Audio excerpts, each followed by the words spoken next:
strongly suggest to people who want to improve, we now are in the age of smartphones and tablets, get your delivery recorded. So what you think you're doing, you're actually doing. And that's probably the best advice that I can ever give, because you'll have a perception of your curling delivery, but it may not be the same with what is actually happening on the ice. And a lot of time, an athlete can really self-correct or give themselves the best advice, because they know what they should be doing and they know what they want to do, but they get out on the ice with somebody holding a smartphone or a tablet, as we said, and they're realizing, well, that's not what I'm doing. I've had some of the best athletes in the world come to me and say, hey, Bill, can we go out on the ice? Will you have a look at my delivery? So the first thing I do is grab my tablet or my smartphone, and I'll get out there and I will record. And then when they sit down with me, just as you and I are, I say, okay, well, this is what you're doing out there. Is there anything that surprises you?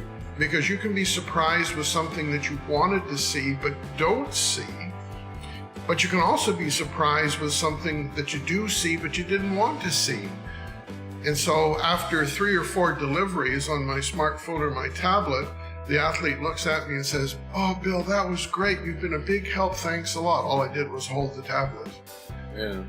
Now, that's an elite athlete who understands his or her delivery, but a recreational curler, such as yourself, you said you curl twice a week, you've got a pretty good idea of what you should be doing. So that's always the first step, is let's get you on video.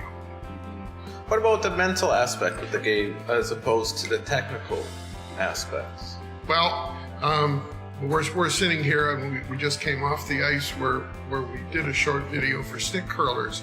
I cannot overemphasize the importance of a pre-shot routine. In fact, I do a presentation now entitled, What Are You Thinking? Because whether you're a recreational curler, a serious curler, a competitive curler, an elite curler, what goes on before you put your foot in the hack has a huge bearing on the potential success of the shot. And I find that most recreational curlers have never been taught how to put a good, solid pre-shot routine together. And the interesting thing is, you, not just Don, but every curler already has the skills to do it. But nobody's ever shown you how to put those skills together. And the better your pre-shot routine, the better you will perform without any technical assistance whatsoever. So that's something that you and I can talk about right here sitting at the table. Tell me about your pre-shot routine. Not that I have to do it, but that's what every recreational curler should consider, is what takes place after the skip calls the shot and before I actually leave the hack. What transpired in that 10 seconds or 15 seconds, however long it might be. Because that's going to have a huge bearing on the shot. And again, it doesn't matter whether you're a recreational curler or an elite curler. See, I've never really thought about that. Most people don't. Yeah.